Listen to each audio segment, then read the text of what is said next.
नमस्कार दोस्तों, मैं प्रशांत कुमार शर्मा आप सभी का स्वागत करता हूं हमारे YouTube चैनल गार्गी क्लासेज पर। यदि आपको आज की इस करंट अफेयर्स की क्लास के नोट्स की आवश्यकता हो तो आप इसकी PDF हमारे टेलीग्राम चैनल, जिसका लिंक डिस्क्रिप्शन बॉक्स में दिया हुआ है, वहां से आप इसे डाउनलोड कर सकते हैं। साथ ही जैसा कि आप सभी को मालूम है कि हमारी हर क्लास के एंड में हमारी पिछली क्लास के टॉपिक्स पर बेस्ड एक क्वेश्चन पुटअप किया जाता है, इसलिए आप इस वीडियो को एंड तक ध्यान से देखिए और लास्ट में पूछे गए प्रश्न का जवाब अपने कमेंट बॉक्स में दीजिए। तो शुरू करते हैं हम आज के हमारे करंट अफेयर्स के टॉपिक्स। तो इसके अंतर्गत हमारा सबसे पहला टॉपिक आता है नियर बाई स्पॉट। तो क्या है ये नियर बाई स्पॉट, इसके बारे में हम जानकारी प्राप्त कर लेते हैं। तो हाल ही में गूगल ने एक अपना जो प्रमुख ऐप है गूगल पे, जो कि एक पेमेंट ऐप है जिसके माध्यम से जो ऑनलाइन ट्रांजेक्शन्स होते हैं, जिसके माध्यम से ऑनलाइन मनी ट्रांसफ़र किया जाता है, ये NBFC के द्वारा रजिस्टर्ड एक प्रकार का ऐप है जो कि ऑनलाइन ट्रांजेक्शन के लिए यूज़ किया जाता है।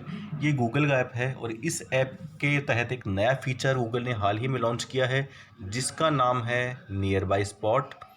ये नियर बाई स्पॉट ये जो एक सुविधा है जो कि यूज़र को आवश्यक चीज़ों को बेचने वाले जो स्थानीय स्टोर हैं उनका पता लगाने और लॉकडाउन के दौरान उनके खुले होने की पुष्टि करने में सक्षम बनाती है। यानी कि ये जो फीचर है इस ऐप का, यह बताएगा कि हमारे आसपास में कौन सा ऐसा स्टोर है जो कि ज़रूरत की चीज़ों को बेचता है, और साथ ही अभी इस लॉकडाउन की अवधि के दौरान वह खुला है या बंद है, इस बात का पता भी इससे लगाया जा सकता है। साथ ही ये जो फैसिलिटी है पायलट बेस पर बेंगलुरु में शुरू कर दी गई है और जल्द ही इसे देश के अन्य शहरों में भी विस्तारित कर दिया जाएगा। हाल ही में अमेरिका ने एक बड़ा फैसला लिया है। तो अमेरिकी राष्ट्रपति ट्रंप ने WHO की जो फंडिंग है उसे रोकने का आदेश दे दिया है। राष्ट्रपति डोनाल्ड ट्रंप ने वित्त पोषण रोके जाने की घोषणा करते हुए ये कहा कि दुनिया भर में फैलने से पहले चीन से शुरू हुए इस कोरोना वायरस की गंभीरता को WHO के द्वारा छुपाया गया है।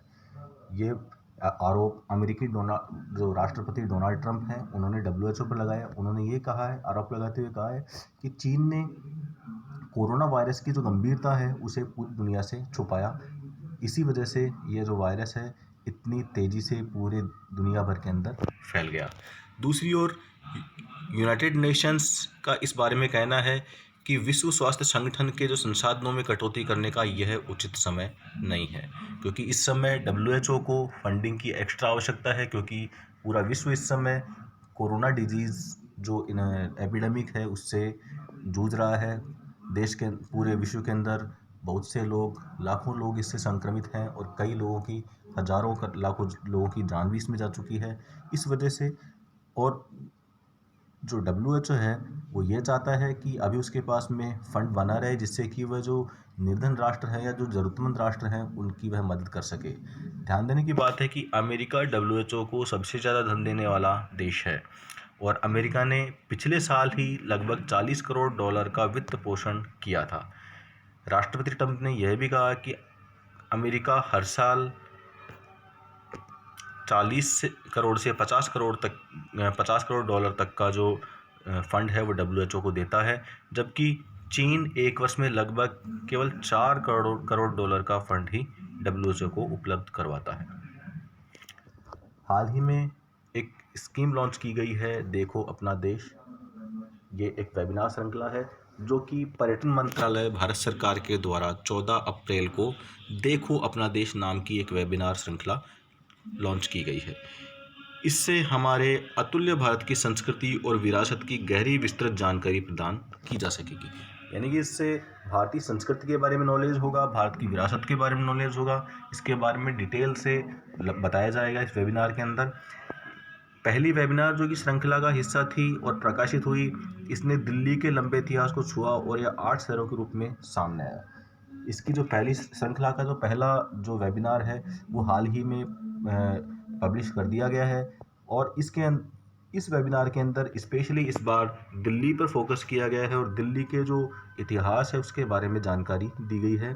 केंद्रीय पर्यटन एवं सांस्कृतिक राज्य मंत्री स्वतंत्र प्रभार श्री प्रहलाद सिंह पटेल जी ने कहा कि वेबिनारों की श्रृंखला एक निरंतर विशिष्टता वाली होगी और मंत्रालय अपने स्मारकों, पाक शैलियों, कलाओं, नृत्य के रूपों सहित भारत के विविध और उल्लेखनीय इतिहास और संस्कृति को प्रदर्शित करने की दिशा में काम करेगा, जिससे प्राकृतिक परिदृश्य, त्योहार और समृद्ध भारतीय सभ्यता के कई अन्य पहलू भी इसमें शामिल हैं। और इस सत्र का मूल पर्यटन जागरूकता और सामाजिक इतिहास पर आधारित है। कहने का मतलब ये जो वेबिनार श्रृंखला जो प्रायोजित की जा रही है, इसको स्टार्ट किया गया है, इसका सबसे मुख्य उद्देश्य है पर्यटन जागरूकता, यानी पर्यटकों में जागरूकता करना, साथ ही सामाजिक इतिहास और हमारा जो इतिहास है उसके बारे में लोगों को अवगत करवाना। इसी के तहत हमारे जो प्राकृतिक परिदृश्य हैं, त्यौहार हैं, समृद्ध भारतीय सभ्यता है, इन सभी के ऊपर भी इसमें प्रकाश डाला जाएगा। कोवसैक ये हाल ही में DRDL means defence research and development laboratory के द्वारा जो कोविड सैंपल कलेक्शन कियोस्क, जिसको शॉर्ट में कोवसैक भी कहा जाता है, ये विकसित किया गया है, जो कि कोविड वायरस से निपटने के लिए DRDO की सूची में एक और उत्पाद शामिल हो गया है। कोवसैक एक कोरोना वायरस का जो सैंपल कलेक्शन है उसके लिए एक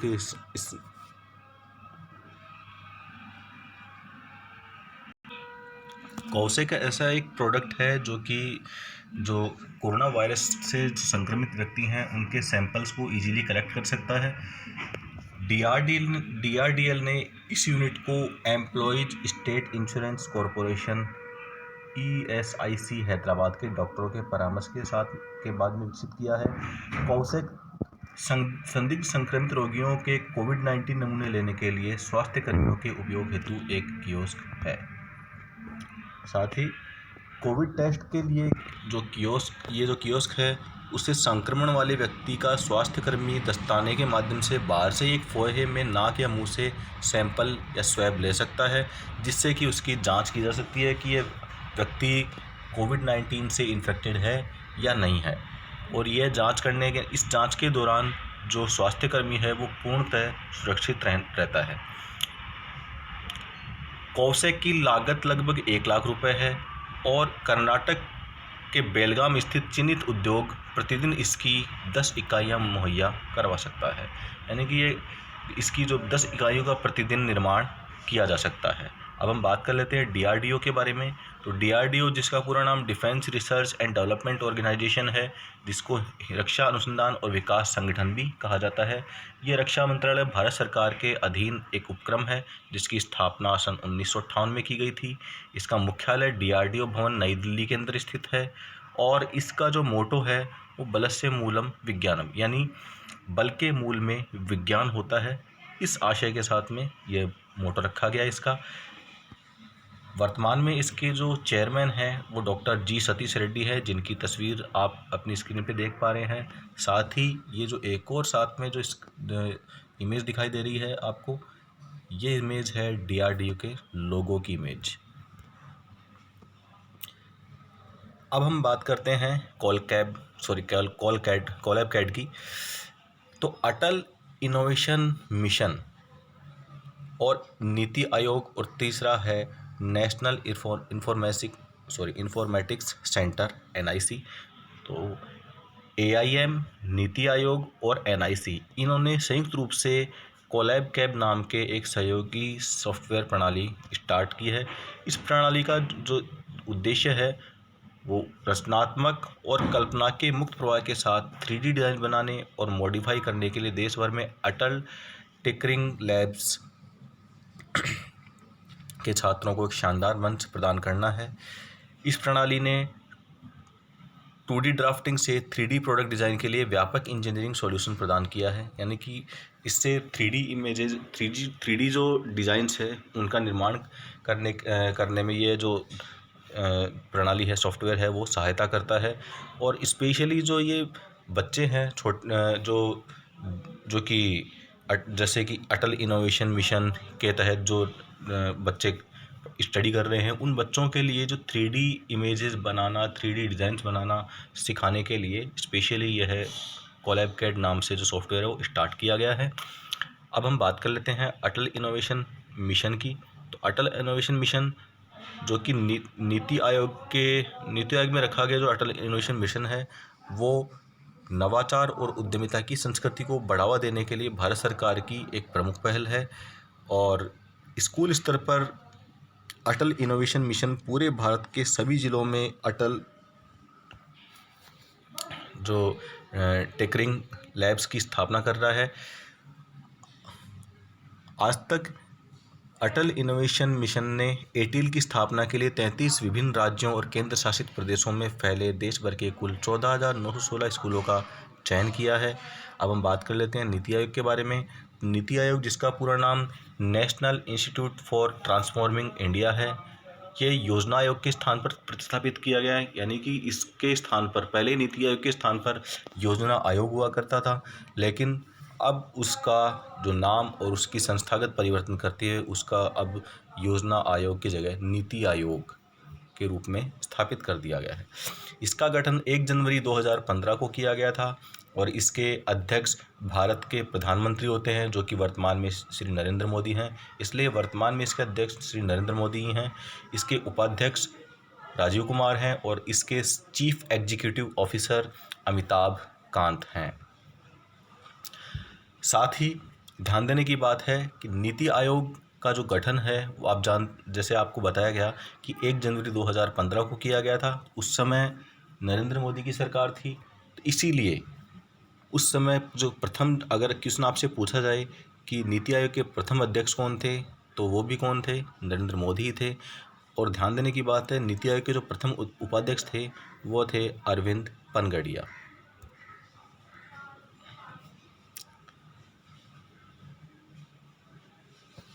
अब हम बात करते हैं एग्जिट फ्रॉम द लॉकडाउन।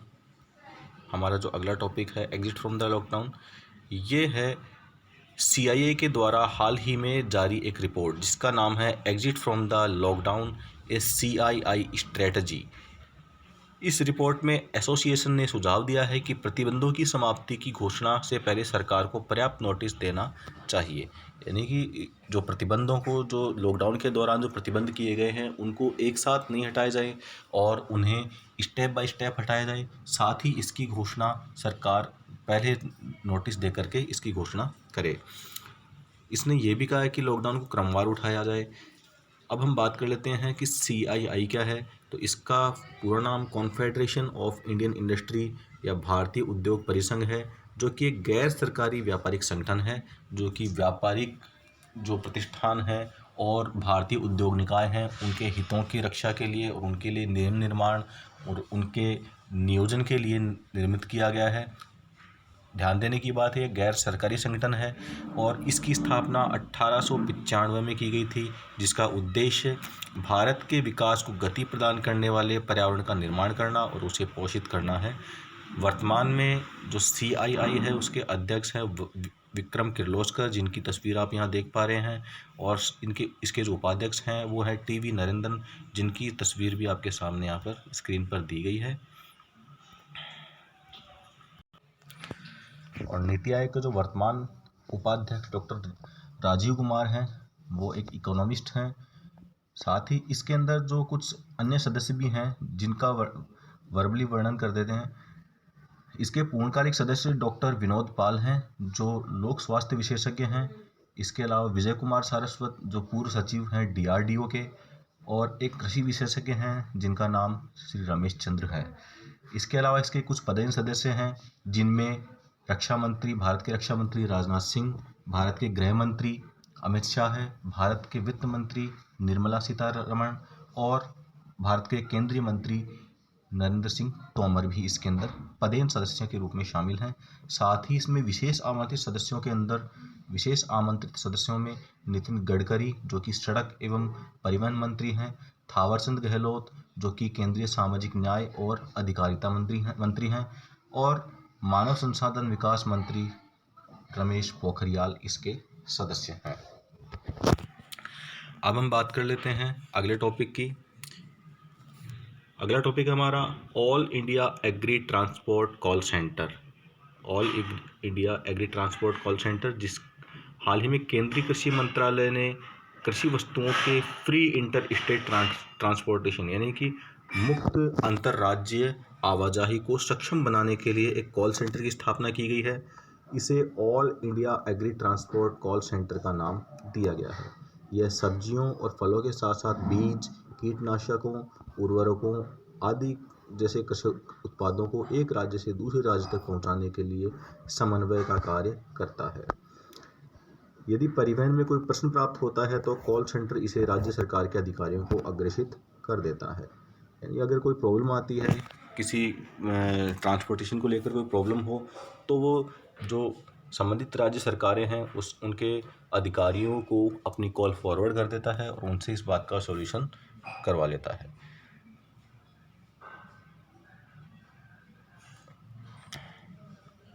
हमारा अगला टॉपिक है GMR एयरपोर्ट्स लिमिटेड ने हाल ही में भोगापुरम में उसे एक ग्रीनफील्ड इंटरनेशनल एयरपोर्ट बनाने की मंजूरी मिल गई है। तो GMR एयरपोर्ट्स लिमिटेड की सहायक कंपनी है, GMR इंफ्रास्ट्रक्चर लिमिटेड की एक सहायक कंपनी है GMR एयरपोर्ट लिमिटेड, जिसे भोगापुर में ग्रीनफील्ड इंटरनेशनल एयरपोर्ट के विकास और संचालन के लिए लेटर ऑफ अवार्ड मिला है। भोगापुरम जो आंध्र प्रदेश में स्थित है, इस राज्य के अंदर एयरपोर्ट का निर्माण राज्य की प्रस्तावित कार्यकारी राजधानी विशाखापट्टनम से लगभग 45 किलोमीटर की दूरी पर किया जाना है। इस परियोजना में 40 वर्षों के लिए अंतर्राष्ट्रीय हवाई अड्डों के डिज़ाइन, निर्माण और संचालन और रखरखाव के लिए ये 40 वर्षों के लिए योजना रखी गई है। GMR एयरपोर्ट्स लिमिटेड ने पहले दिल्ली और हैदराबाद इंटरनेशनल एयरपोर्ट्स का भी विकास किया है। इसी के साथ में आज की हमारी जो करंट अफेयर्स की क्लास है ये कंप्लीट है। इसके सारे जो टॉपिक है वो पूरे हो चुके हैं और अब हम बात करते हैं आज के हमारे क्वेश्चन की। तो हमारा आज का क्वेश्चन है, हाल ही में वर्ल्ड बैंक की एक रिपोर्ट के अनुसार वित्त वर्ष 2020-21 में इंडियन इकोनॉमी की ग्रोथ रेट कितनी रहने की संभावना है? आप अपने जवाब हमारे वीडियो के कमेंट बॉक्स के अंदर जाकर दीजिए। Thank you.